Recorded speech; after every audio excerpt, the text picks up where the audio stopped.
बहुत बहुत अच्छा लग रहा है आप लोगों से बात करके। और जो आज का बीज विषय है वो है जलवायु परिवर्तन, और मुझे आदेश हुआ है कि मैं उसी विषय पर आपसे कुछ अपने विचार साझा करूं।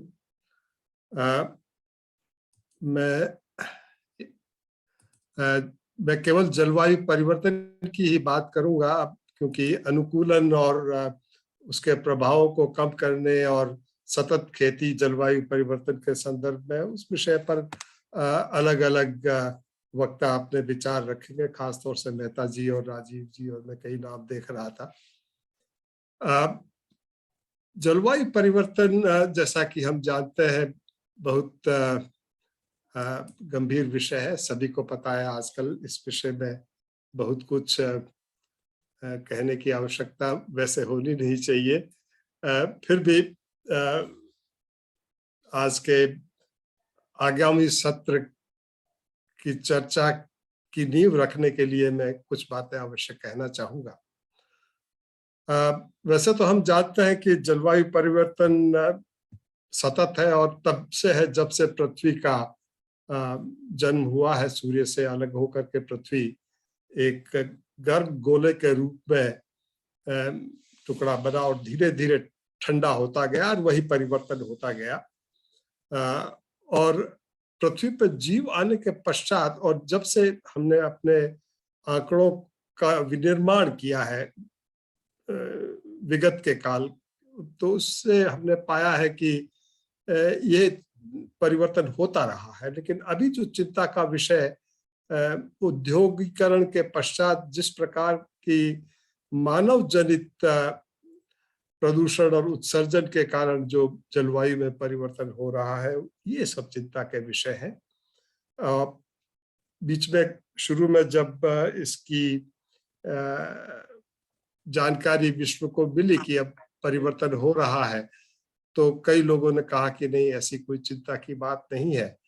हमने देखा कि न केवल वायुमंडल बल्कि समुद्र भी गर्म हो रहे हैं, और समुद्र के गर्म होने का पूरा समुद्र के जीव मंडल पर भी अलग प्रकार के प्रभाव पड़ते हैं। और जो लैंड सरफेस प्रोसेस है या जो मौसम संबंधी प्रक्रियाएं हैं, उनके ऊपर बहुत प्रभाव पड़ता है। और पृथ्वी पर जो बर्फ है उसकी मात्रा में भी गुणात्मक कमी हो रही है। समुद्र का जल स्तर बढ़ रहा है, और इसका जो प्रमुख कारण, जैसा मैंने कहा कि जो ग्रीन हाउस गैसेज हैं उनका अधिक उत्सर्जन होने से वायुमंडल में उनकी सांद्रता में निरंतर वृद्धि हो रही है। वैसे तो कई दिनों से चर्चा चल रही थी, लेकिन वर्ष 1988 में सर्वप्रथम जेम्स हैंसन, एक जो नासा के वैज्ञानिक हैं, उन्होंने बड़े दावे के साथ कहा, 99% श्योरिटी के साथ कहा कि अर्थ पृथ्वी अब गर्म हो रही है। इतनी गर्म पृथ्वी पहले कभी नहीं थी। और उसके ठीक 2 वर्ष पश्चात intergovernmental panel on climate change, जो कि एक संयुक्त राष्ट्र संघ की एक छोटी इकाई है, उन्होंने कहा कि ये इस पे कोई संदेह नहीं है, और इसका जो प्रमुख कारक है वो ग्रीन हाउस गैसेस है। और उनके फलस्वरूप आगे चल करके वर्ष 1992 में एक संयुक्त राष्ट्र United Nations framework climate change convention की स्थापना हुई, जिसमें कि सारे देशों के राष्ट्राध्यक्ष मिलकर के एक समग्र नीति बनाते हैं। मैं बता दूं कि जलवायु परिवर्तन पर 3 संयुक्त राष्ट्र संघ की इकाइयां हैं। यूएनएफसीसी एक है जो कि नीतिगत निर्णय लेती है, राष्ट्राध्यक्ष इसमें पार्टिसिपेट करते हैं। अभी कॉप की जो मीटिंग ग्लासगो में हुई थी,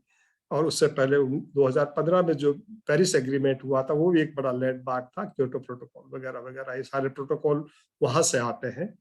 और जो विज्ञान के विषय है, जिसमें कि जलवायु का मापन है या उसकी कितना परिवर्तन हो रहा है, और अलग अलग घटकों की किस तरह से वृद्धि हो रही है उत्सर्जन के कारण, उनका मापन करना, और समेकित प्रभाव और अनुकूलन और प्रभावों को कमी करना, ये सारे काम आईपीसीसी करता है। और जो तीसरा समूह इकाई है वो है inter governmental board on climate services, जिसका कि मैं एक सत्र में उपाध्यक्ष था और दूसरे में अध्यक्ष था, मैं क्या भारत अध्यक्ष था। वो उनका काम जलवायु परक सेवाएं प्रदान करना है। तो ये मैं थोड़ा सा जो एक वैश्विक ढांचा है जलवायु परिवर्तन से लड़ने के, उसके बारे में प्रकाश डाल रहा था। अगर आप आंकड़ों के ऊपर दृष्टि डालें तो पिछले करीब 20 लाख वर्षों में हमने पाया कि एक साइक्लिक प्रोसेस है, उतार चढ़ाव जलवायु परिवर्तन, और यानी खासतौर से जलवायु परिवर्तन का अगर जिक्र करते हैं तो तापमान ही उसका एक बड़ा संदर्भ है, रेफरेंस पॉइंट है। और तापमान की अगर बात करें तो अगर तापमान 1 डिग्री 1000 वर्ष में बदलाव आता है तापमान में, तो उसको धीमी गति का परिवर्तन कहते हैं। और अभी जो हो रहा है वो चूंकि पिछले 100 वर्ष में ही हमने देखा है कि 1 डिग्री तापमान बढ़ गया, तो ये जो है तीव्रता जो है ये चिंता का विषय है। अगर हम देखें पिछले 4 लाख वर्षों में जो तापमान का ग्राफ है, और तापमान में और कार्बन डाइऑक्साइड की जो सांद्रता कंसंट्रेशन है उसके अंदर बहुत साम्यता है।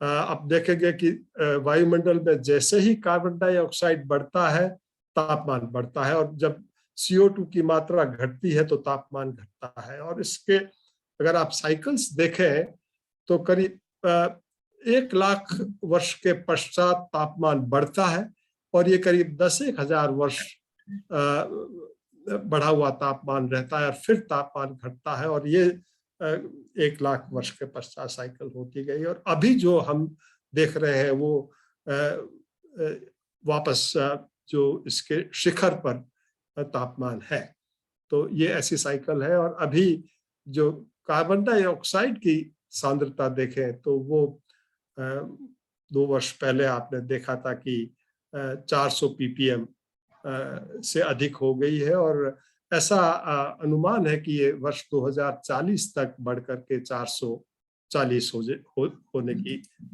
संभावना है।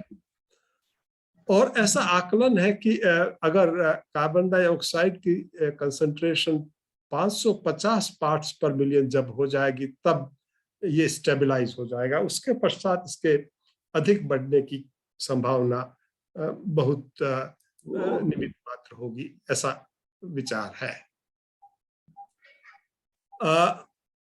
अब अगर हम इस पर दृष्टि डालें कि किस प्रकार जो बदलाव हो रहे हैं उनका ठीक से आकलन जो वैज्ञानिक लोग करते हैं वो कितना सटीक है और कितना नहीं है, तो हम देखते हैं कि जो हमारे प्रेक्षण की प्रकार है उसमें कुछ तो हम जो परोक्ष प्रेक्षण लेते हैं, और ये परोक्ष प्रेक्षण आपके पास में गत 200 वर्षों के ही है, इससे पहले के बहुत ज्यादा प्रेक्षण हमारे पास नहीं है।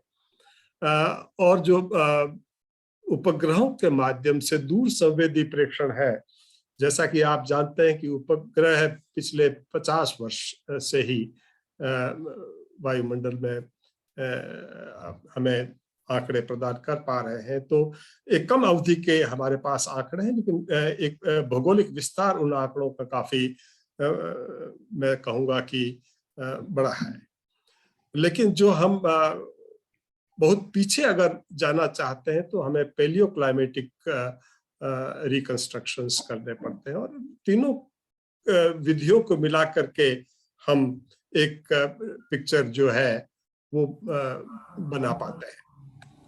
और उसके आधार पे हमने देखा कि जो जलवायु परिवर्तन में जो ग्रीन हाउस गैसेस की कंसंट्रेशन है समेकित रूप से अथवा कार्बन डाइऑक्साइड अकेले के संदर्भ में देखें तो उनमें निरंतर वृद्धि हो रही है। और मैं विस्तार पे आगे थोड़ा जाऊंगा। आप अगर देखें कि जो प्रमुख ग्रीन हाउस गैसेस देखें तो ये 6 गैसेस प्रमुख है, जिसमें कि carbon dioxide, methane, nitrous oxide, chlorofluorocarbon, hydrofluorocarbon और CF4। ये जो गैसेस हैं, आप देखेंगे कि हर एक गैस का एक ग्लोबल वार्मिंग पोटेंशियल है। लास्ट कॉलम में जो मैंने दिया है GWP, और इसके संदर्भ में अगर आप इस पोटेंशियल का विश्लेषण करें तो आप देखेंगे कि कार्बन डाइऑक्साइड का तो पोटेंशियल मात्र 1 है, लेकिन चूंकि उसकी वायुमंडल में जो मात्रा है वो 400 ppm है, वो कंसंट्रेशन सबसे अधिक होने से इसका प्रभाव जो है अन्य गैसों की तुलना में तुलनात्मक रूप से कहीं अधिक है। इसके ठीक विपरीत आप देखेंगे कि CF4 जो है उसका पोटेंशियल 23,900 है, बहुत अधिक वार्मिंग पोटेंशियल है, लेकिन इनकी मात्रा जो है कम है। और लेकिन इनका एक और बात है कि जो इनकी लाइफ टाइम है, शेल्फ लाइफ है, वातावरण में कितने वर्षों तक ये रह सकते हैं, तो ये 50,000 वर्ष तक, एक बार उत्सर्जन कर दिया तो 50,000 साल तक ये रहेगा, जबकि कार्बन डाइऑक्साइड 5 वर्ष से करीब 200 साल रहता है। तो कुल मिलाकर के उसकी मात्रा और कितने समय तक वो वायुमंडल में तैरती रहेगी, और उनका जो रेडिएशन से इंटरेक्शन करने की प्रॉपर्टीज है, जिसके कारण कि आप GWP को डिफाइन करते हैं, उसके आधार पर हम इसका समेकित प्रभाव इन आंकड़ों के संदर्भ में देखते हैं। जैसा हम जानते हैं कि अभी हम पूरा विश्व जो है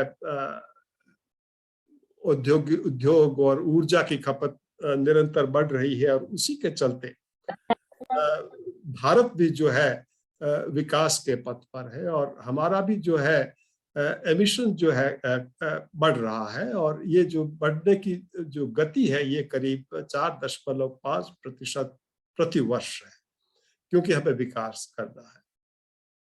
और जो विश्व की 17% आबादी भारत में रहती है, लेकिन इसलिए अगर हिंदुस्तान के संदर्भ में देखें तो उसका जो क्यूमुलेटिव हिस्टोरिकल एमिशन है वो केवल 4% है।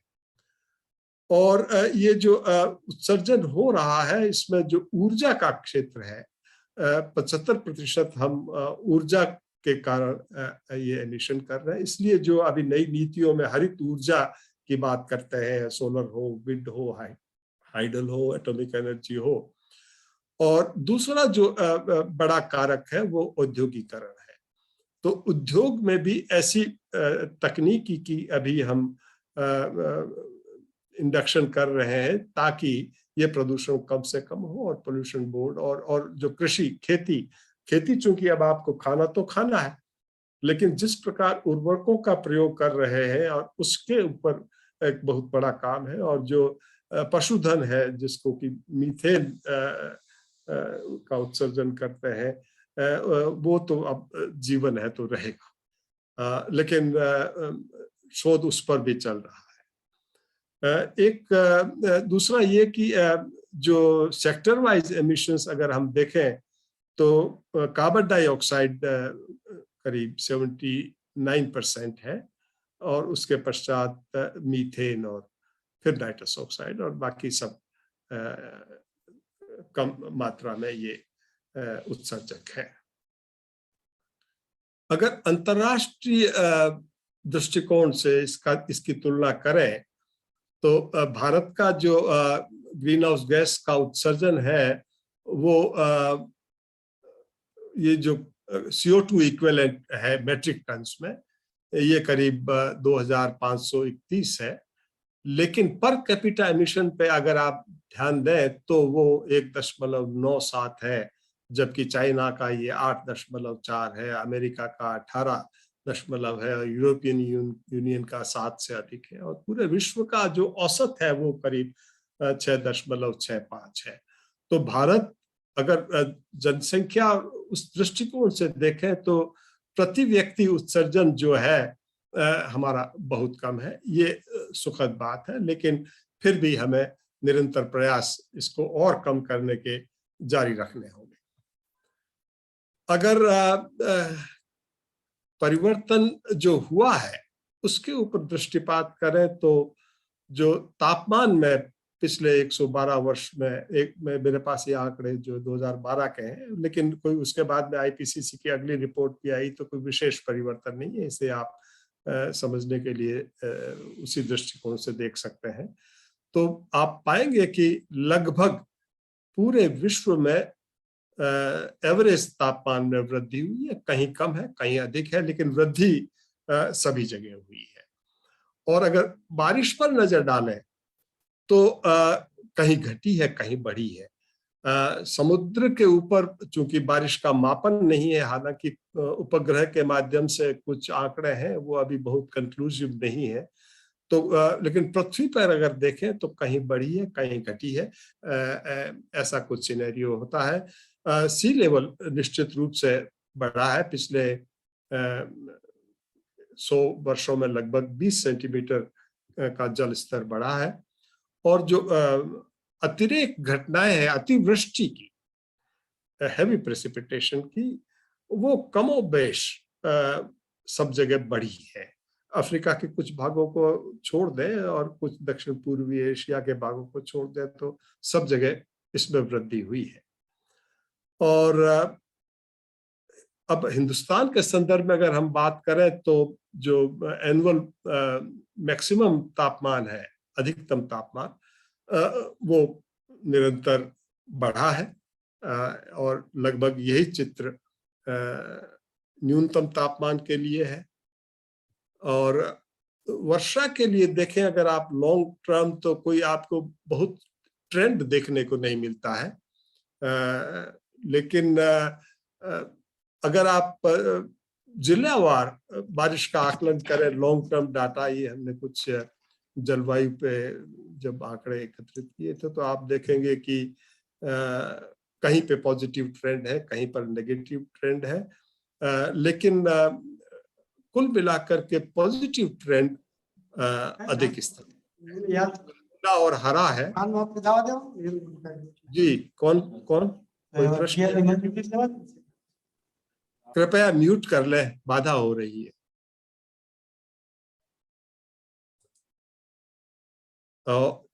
ये जो समुद्र के तापमान है, जो बंगाल की खाड़ी और अरब सागर, ये दोनों गर्म हो रहे हैं। और इसमें खास नोट करने वाली बात यह है कि जो अरब सागर है वो ज्यादा गर्म अभी हाल ही के वर्षों में होने लगा है, और उसी के फलस्वरूप आप देखते हैं कि चक्रवातों की संख्या जो अरब सागर में हो रही है उसमें कुछ वृद्धि हुई है। ये एक चिंता का विषय है। ये स्टेट लेवल तापमान और रेनफॉल का सिनेरियो है। तापमान में वृद्धि आप देख रहे हैं कि सब जगह है, और रेनफॉल का सिनेरियो। अगर भविष्य के सिनेरियो की बात करें तो अब भविष्य इस पर निर्भर करेगा कि आप कितना उत्सर्जन करते हैं। सरकार नई नीतियां बना रही है तो इस प्रकार उत्सर्जन में कमी कर रहे हैं, और ऐसा विकास किया जाएगा आगे चल करके कि कम से कम उत्सर्जन हो। और उसका खास तौर ये बात हो कि जो हरित ऊर्जा का हम प्रयोग करेंगे, और उद्योगों में भी जो एनर्जी एफिशिएंट टेक्नोलॉजी का प्रयोग करेंगे। अब ऐसे में अगर आपको भविष्य में देखना है तो ये हमें देखना होता है कि अलग अलग कितना सिनेरियोज डेवलप करते हैं। और लेकिन अगर बिजनेस एज यूजुअल भी माने तब भी तापमान में जो है आने वाले समय में 2 डिग्री 2.5 डिग्री ये तो बढ़ेगा ही बढ़ेगा। तो अलग अलग सिनेरियो में तात्पर्य यह है कि अब आपने इतना वायुमंडल में उत्सर्जन कर दिया है कि आप बच नहीं सकते। अब आपके पास में उसके प्रभाव को कम करना या उसके अनुकूलन करना, यही आपके पास में मौके हैं। मोटा मोटी अगर आप प्रादेशिक रूप से देखें तो तापमान जो है मोटा मोटी सब जगह बढ़ रहा है, और उसके चलते जो ग्रीष्म ऋतु में हीट वेव्स की मात्रा में गुणात्मक वृद्धि हो रही है, और गर्मी के कारण मरने वालों की संख्या में भी काफी वृद्धि हो रही है। और जो इवेपोरेशन है, उत्सर्जन, उसका भी जो है गति बढ़ रही, उसका एक परोक्ष प्रभाव ये है कि जल की मांग जो है, चाहे वो कृषि में, कृषि चूंकि 80% जल का उपयोग करता है, तो अब आपको खेती के लिए अधिक पानी की आवश्यकता रहेगी। और ये खास तौर से शुष्क क्षेत्रों में, एरिड और सेमी एरिड रीजन जहाँ, जिसपे भारत का बड़ा भूभाग इसमें है, तो वहाँ के लिए हमारे चिंता के विषय है। और भारत चूंकि एक बहुत लंबी कोस्ट लाइन है, समुद्र तटीय क्षेत्र है, 8000 किलोमीटर लंबी है, तो वहां पे आपका अगर समुद्र का स्तर बढ़ता है और जो उसके बढ़ने की निश्चित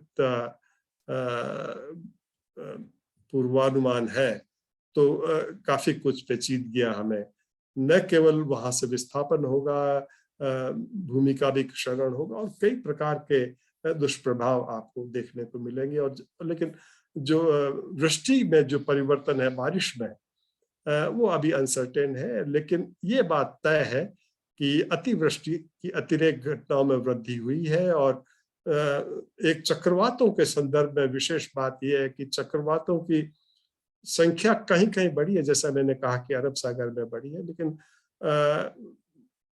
नोट करने वाली बात यह है कि उनकी तीव्रता में वृद्धि हुई है। वो एक चिंता का विषय है, क्योंकि तीव्रता में वृद्धि होने से काफी नुकसान होता है।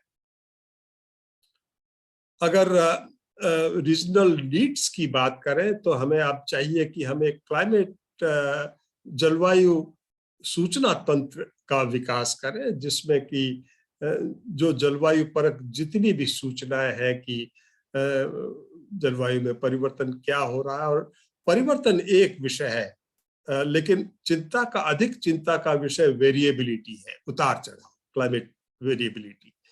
उनको ठीक से हमें समझना होगा, उनके दुष्प्रभावों को समझना होगा, और कौन से सेक्टर्स ज्यादा वल्नरेबल है, प्रभाव जो ज्यादा होने वाले हैं, और इनके संदर्भ में हमें एक पूर्व सूचना देने का भी एक माध्यम जो मौसम विज्ञान विभाग कर रहा है, उसको और सुदृढ़ करने की आवश्यकता है। और चूंकि मैंने कहा कि जल की आवश्यकता और मांग बढ़ेगी, तो हमें जो ऐसी तकनीक का प्रयोग करना होगा कि जिसमें वाटर यूज एफिशिएंसी हम बढ़ा सकें, खासतौर से फसलों और पशुओं और घरेलू उपयोग के लिए। और जो हमारे प्राकृतिक संसाधन है, चाहे वो उनका जो है एक समेकित प्रबंधन, जल प्रबंधन हो, चाहे कृषि प्रबंधन हो या फसल प्रबंधन हो, या सब के संदर्भ में हमें समेकित दृष्टिकोण से नई तकनीकी विकास करते हुए, जो कि जलवायु की जोखिम है, उसके संदर्भ में हमें उनको देखना होगा। और उसमें जो हम देखते हैं कि बायोटेक्नोलॉजी इनोवेशंस जो है, वो काफी कुछ बन के आए हैं, और उनके और साथ ही साथ नीतिगत बदलाव भी करने होंगे, जिसमें कि चाहे लैंड यूज हो, वाटर यूज हो, किस प्रकार खेती करें, और जो हमारा रिस्क प्रूफिंग क्या करें, ये सारा काम भी हमें अब नए सिरे से इस दृष्टिकोण से देखना और करना होगा कि वो सब जलवायु परक हो। भारत के संदर्भ में अगर देखें तो भारत सरकार ने और भारत सरकार के अलग अलग मंत्रालयों, विभागों ने बहुत कुछ कार्य किया है। एक नेशनल क्लाइमेट सेंटर की स्थापना की है, रीजनल क्लाइमेट सेंटर्स, जो कि विश्व global framework for climate services का एक अंग है, उनकी स्थापना की है विज्ञान विभाग में। अब हम डायग्नोस्टिक बुलेटिन, जो मासिक बुलेटिन भी देते हैं, सीजनल बुलेटिन भी ये दे रहे हैं। और इसके अलावा नया नया शोध हो रहा है, जिसमें कि डायनेमिक और स्टोकास्टिक अप्रोचेस का प्रयोग करते हुए एक जो जलवायु के पूर्वानुमान है उसको बेहतर कर रहे हैं। और एक climate change research centre Indian institute of tropical meteorology Pune में स्थापित किया है, और एक national network of climate change assessment किया। इस प्रकार कई कार्य और जो कृषि मौसम सलाह सेवा और जो national framework for climate services, ये सब भी उसके अलग अलग पहलू हैं। जो क्लाइमेट रिसर्च का सेंटर है, वो अभी जिसका मैंने जिक्र किया, वो हाई रिजोल्यूशन क्लाइमेट मॉडल्स का विकास कर लिया है उन्होंने, और वो बड़ा वैश्विक स्तर के मॉडल जो IITM वो कर रहे हैं, और वो अपना जो अभी एक वैश्विक समुदाय उन वैज्ञानिक देशों का है जिसमें कि इस विषय पे जो काम करते हैं, भारतीय मॉडल उस समूह में अब एक्सेप्टेड है। ये बड़ी तारीफ की बात है, हमें बड़ा गौरव का विषय है हमारे लिए, और उसके माध्यम से हम रीजनल क्लाइमेट्स को बेहतर उसका पूर्वानुमान कर पा रहे हैं, और उसको बेहतर करने की आवश्यकता, लेकिन हम कर पा रहे हैं। और जो मॉनसून में उतार चढ़ाव है और उसकी जो पूर्वानुमान की अभी जो सटीकता है, उसको और बेहतर भी उसके माध्यम से किया जाए। तो इसमें ये सारे जो अलग अलग कंपोनेंट क्लाइमेट मॉडलिंग के हैं, चाहे वो, क्योंकि ग्लोबली जब देखते हैं तो आप अलग दृष्टिकोण से देखते हैं, रीजनल क्लाइमेट को अलग दृष्टिकोण से देखते हैं, और वहाँ पे जो रीजनल हाइड्रोलॉजी को देखते हैं, और जो एरोसॉल्स का लोड क्या है और उसका रीजनल प्रभाव क्या है और वैश्विक प्रभाव क्या है, ये सारी बातें जो है हम अपने मॉडल्स के माध्यम से कर पा रहे हैं। चूंकि भारत कृषि प्रधान देश है, और कृषि हमारी जीवन रेखा है, और उसके ऊपर जलवायु परिवर्तन का बहुत गहरा प्रभाव पड़ता है। तो इसके संदर्भ में बहुत कुछ कार्य हो रहा है। एक निकरा प्रोजेक्ट जो आप सभी जानते होंगे, नहीं तो national initiative for climate relevant resilient agriculture, ये है। तो ये भारतीय कृषि अनुसंधान परिषद इस पर कार्य कर रही है, जिसमें कि सभी फसलों और पशुओं को किस प्रकार उसका आकलन किया जाए, उसके वल्नरेबिलिटी का आकलन किया जाए, उसके इम्पैक्ट्स को परखा जाए, फिर किस प्रकार एडेप्टेशन हो, किस प्रकार हम क्लाइमेट रेजिलिएंट एग्रीकल्चर का विकास करें, ये सारा काम उसमें किया जा रहा है। और जो रेजिलियंस बिल्डिंग एक्शंस जो नीतिगत कार्य है, वो नेशनल एक्शन प्लान है, जिसमें कि अलग अलग मिशंस है, प्रधानमंत्री स्वयं उसको देखते हैं, और उसी के संदर्भ में फिर राज्य स्तरीय एक्शन प्लान जलवायु परिवर्तन पर उनका विनिर्माण हुआ, और उसके लिए बड़ी धनराशि इस विषय के लिए, जिसका कि प्रारंभिक एलोकेशन 3,500 मिलियन रुपए था, और अलग अलग भिन्न भिन्न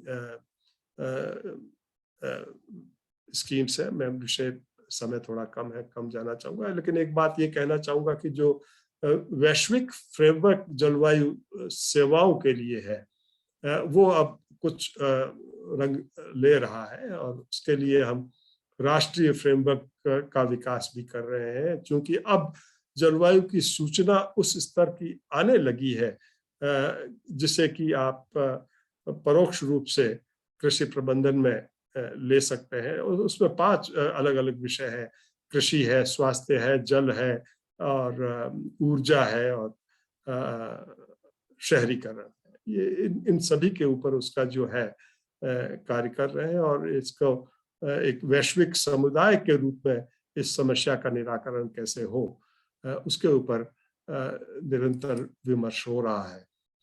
आगे के लिए देखें तो हमें हमारे जो प्रेक्षण माध्यम है उनको थोड़ा सा बेहतर करना पड़ेगा, ताकि हम बहुत सटीकता से इसका मॉनिटरिंग कर सकें। हमारे पूर्वानुमान को बेहतर करना होगा, क्योंकि जलवायु परिवर्तन के साथ में उसमें जो रिजीम है वो शिफ्ट हो रहे हैं। आपने देखा होगा कि मॉनसून भी अब पहले की बजाय कहीं लेट आता है, कहीं पहले आता है, और जो रिट्राइवल है वो भी थोड़ी देरी से जाता है। तो उसके अनुकूलन आपको किस प्रकार फसल उगानी है वो भी हमको ये सारे काम, ये रिश्ते जो है जलवायु और कृषि के, इसमें निरंतर बदलाव हो रहा है। तो और उसी के संदर्भ में क्या क्या जोखिम है और उसका कैसे हम प्रबंधन करें, और उसके लिए किस प्रकार के प्रायोगिक टूल्स, एप्लीकेशन टूल्स का विकास करें और किस प्रकार एडवाइजरीज का करें, मोटा मोटी यही बात है। और जब तक सेवाएं आप नहीं दे पाएंगे तब तक केवल शोध करने से और समझने से नहीं होगा। हमें पूरी सूचना को एक तंत्र के माध्यम से एक उपभोक्ता तक पहुंचाना होगा और वो उसको अपने दैनंदिन कार्य में प्रयोग करे, तभी चल करके हम इस कठिन विषय पर अपनी लड़ाई लड़ सकेंगे। मैं वार्ष्णेय साहब को देख पा रहा हूँ। वार्ष्णेय साहब क्षमा चाहते हैं, शायद हमने मुझे पहले ले लिया। आप चूंकि बहुत, वार्ष्णेय साहब आ गए हैं, मैं अपनी वाणी को विराम देता हूँ। कोई प्रश्न होता तो जब पैनल डिस्कशन होगा तब लेंगे। धन्यवाद। धन्यवाद डॉक्टर राठौड़ साहब। वार्ष्णेय साहब को थोड़ी टेक्निकल डिफिकल्टी के कारण उनका लेक्चर अभी होगा। राठौड़ साहब is one of the authority on the sciences, and here my guru Dr. Varshney sir is there. So two eminent meteorologists are there who have worked extensively in the field of agriculture, and they are delivering some talk. I will introduce Professor Varshney ji. Doctor Madan Gopal Chandra Varshney, उनका जन्म 1 जुलाई 1945 को मथुरा उत्तर प्रदेश में हुआ। उनके पिता का नाम श्री चंद्रपाल वार्ष्णेय और माता का नाम श्रीमती मुक्तावली था। Meeting settings. अपने महाविद्यालय और विद्यालयीन जीवन में वे एक प्रतिभाशाली विद्यार्थी थे।